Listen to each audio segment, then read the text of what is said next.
आपको द्विकारक सिद्धांत के बारे में बताएंगे, टू फैक्टर थ्योरी।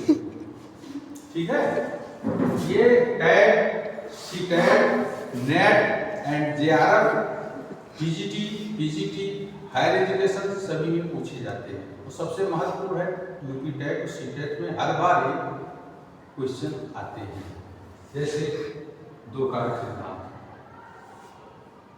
इसमें कुछ नहीं करना है आपको, ठीक है।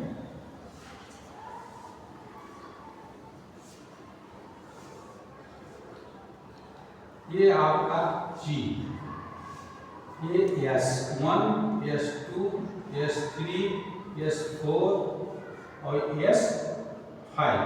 G का मतलब समान योग्यताएं, समान योग्यताएं, ये आपका विशिष्ट योग्यताएं हैं। ठीक है,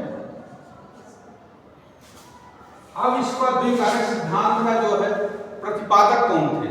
दो कारक सिद्धांत के प्रतिपादक के सबसे बड़ा महत्वपूर्ण प्रश्न है, सब हर बार पूछा जाता है, हर 6 महीने में सीटेट में भी पूछा जाता है और टैट में भी पूछा जाता है और टीजीटी पीजीटी में भी पूछा, पीजीटी में सबसे ज्यादा एजुकेशन में पूछा जाता है।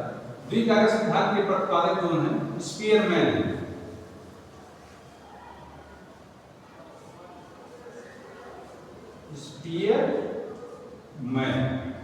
अब सबसे बड़ी महत्वपूर्ण ये है कि दो कारक सिद्धांत जो है टू फैक्टर थ्योरी का प्रतिपादन किस सन में हुआ? तो सबसे बड़ा महत्वपूर्ण प्रश्न है किस सन में हुआ? तो 1904 में। अगर फिर अगली बार पूछ लिया प्रश्न TFT क्या है, TFT क्या है, तो अंग्रेजी में कहेंगे टू फैक्टर थ्योरी, हिंदी में कहेंगे द्विकारक सिद्धांत। क्या कहेंगे? द्विकारक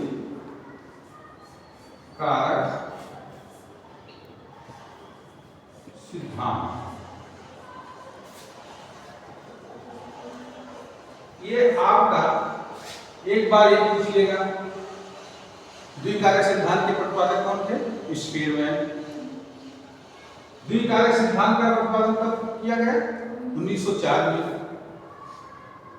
चित्र बन गया, चित्र बना हुआ आएगा, उसमें से पूछ लिया G क्या है, कभी पूछ लिया S क्या है।